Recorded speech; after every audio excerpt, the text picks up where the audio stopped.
We're so honored and proud to have Coco with us in Studio 1A. Coco, good morning. Morning. Congratulations. I have to say, every time we see Coco, we like run, attack, squeal, and we're just lunatics because we are just so amazed by you and so happy. The tennis world is currently in a frenzy. Moreover, it is unrelated to the events that took place in court. One of the best women's tennis players, Sabalenka Aryna, doesn't seem to be too happy about it. The youngest 2025 Player of the Year award went to Coco Gauff. Now, let's be clear about what is going on here before we talk about what is actually going on. This isn't your typical tennis rivalry. This relates to incentives, recognition, and what happens when two of the biggest names in sports find themselves on different sides of a dispute. Analysts and fans are discussing it. What really happened, then, and why is Sabalenka so upset? Let's start by talking about the basics. Several prominent media outlets and tennis groups named Coco Gauff, who turned 21 in March 2025, the youngest player of the year. Now, if you've been following tennis, you know that Gauff has become very popular ever since. At Wimbledon, she left a lasting impression. She was just 15 years old in 2019. She overcame old Venus Williams in both the tennis and the first round that year. The world immediately took note. Since then, she has established herself as a representative of modern tennis, amassed a lot of notable triumphs, and won her maiden Grand Slam championship at the 2023 U.S. Open. Put it to you this way. First of all, congratulations to Coco Gauff. She deserves it. I'm rooting for her. She's a champion now. I love it. It's a beautiful, beautiful thing. And she's been a great, great citizen and a great ambassador for the sport of tennis, and she's only... The award itself recognizes young athletes who have made major contributions to the sport over the course of a year. It is meant to highlight up-and-coming talent and honor players' exploits under a particular age limit in golf in 2025. This season has gone well. She made it to the semi-finals of the Australian Open, advanced to the Roland Garros finals, and won 3 WTA championships that year. By most standards, those are accomplishments that should be honored. But this is where the intricacy lies. In terms of sheer results, the 27-year-old Aryna Sabalenka may have had an even better year. In January, she won the third Australian Open for the first time, won her second match at the US Open in September, and finished first in the world at the end of the year. She feels the spotlight on Sabalenka's squad, according to close sources. Rewarding players according to their age lowers their actual on-court performance. According to someone familiar with the situation, Sabalenka believes that tennis prowess should be honored rather than birthdays. Now let's add this perspective. Since 2012, Sabalenka has worked extremely hard to get to her current position. She has been competing in challenger events while on tour, steadily rising in the rankings. It wasn't until the Australian Open in 2023 that she won her first Grand Slam. Her age was 24. In the modern era of tennis that is regarded as fairly late, while still in their teens, athletes like Martina Hingis, Serena Williams, and Monica Seles won their first majors. Sabalenka went in a new direction. It required more endurance, was longer, and was more challenging. Therefore, it makes sense that it might not hurt too much when you're in the arena. Sabalenka have just had one of the best seasons of your career, won 2 Grand Slams, and ended the year with headlines, mainly honoring someone else because of their age. According to a tennis magazine source, Sabalenka's staff has been quietly expressing their frustration over what they see as media bias against younger players, despite the fact that older players are performing at a higher level. Let's look at Coco Gauff's side of this, though. At the age of 21, she has done more in her professional career than most players. She has a wonderful prize slam. She has been placed in the top 5.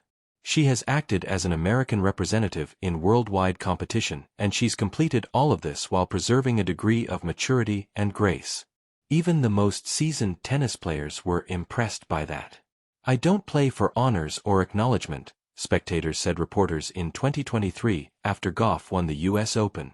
"I've said it a lot throughout 2025. I play because I'm passionate about this sport." As the struggle between Gauff and Sabalenka has developed, it is no longer private, at least not in public. There has always been mutual respect between the two on social media and during news conferences. Since Sabalenka had a slight advantage in their head-to-head document, each of them had played the other several times. But this situation highlights a bigger issue with professional tennis. For many years, something has been simmering. How big of an impact should age have on award recognition? In golf, for example, there are awards set aside specifically for novices and new players. The winner of the year's awards, regardless of age, is the principal performer. The lines are less clear when playing tennis. The WTA offers a number of awards, including prizes for young talent, the year's comeback player, and the most improved player. However, the standards might vary significantly when media outlets and tennis periodicals create their own awards. Remember the tennis you watched as a kid? Chris won her maiden Grand Slam at the age of 18. Bjorn Borg won his first French Open at the age of 20.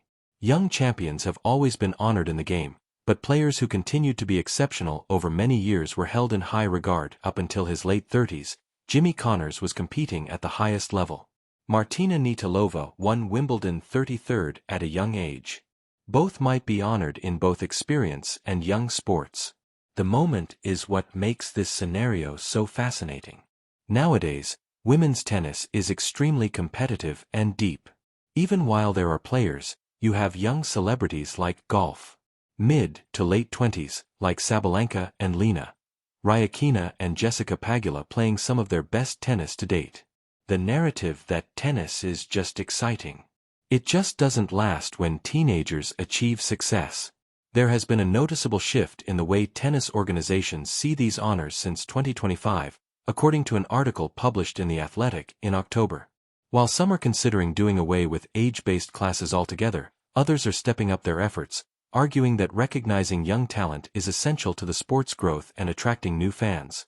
After the U.S. victory, Sabalenka subtly spoke to the media on this topic. It opens in September. She didn't specifically mention golf or engage in conversation, but she did bring up honors. Something that caught people's interest. Concentrate, she told reporters. At the age of 27, I'm pleased with my achievements. Not everyone is at their peak between the ages of 18 and 20. And it's okay. Some of us take longer to solve issues, but once we do, we are just as worthy of recognition.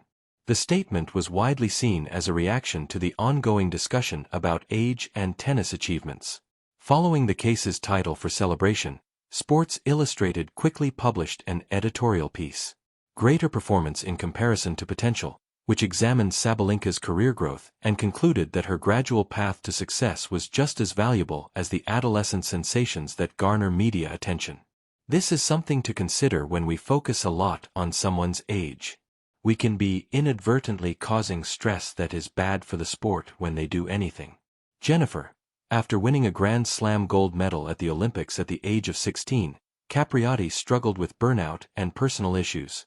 According to Maria Sharapova's memoirs, the pressure placed on young athletes can be overwhelming during her 20s. If the reports are accurate, summarizing the 17-year-old Wimbledon victory increased the pressure she wasn't prepared to handle Sabalena's annoyance. But maybe not as much about Coco Gauff specifically, and in greater detail about a system that seems to undervalue long-term superiority in favor of early accomplishment. In a sport where professions can last for 15 or 20 years, does it make sense to give someone special honor based mostly on their youth, or should the focus be on who played the best tennis ever? The WTA has made an effort to maintain objectivity in this dispute. We honor each and every one of our players' accomplishments, a spokeswoman said in a statement sent to the public in late October. There are many different ways to achieve excellence, and we are happy to recognize both fresh talent and seasoned winners.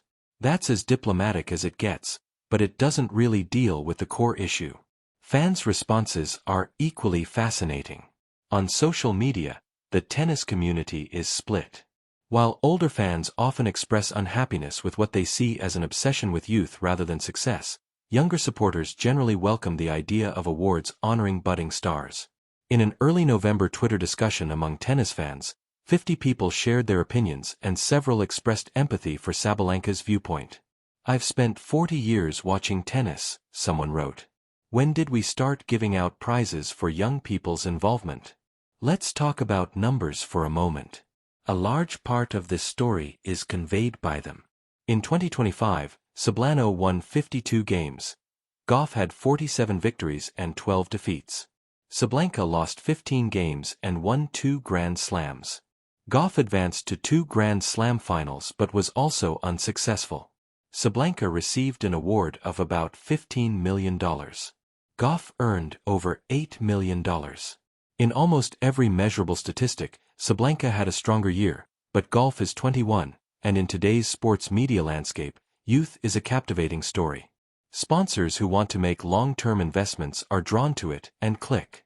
Partnerships, and it appeals to a demographic that tennis associations are keen to attract.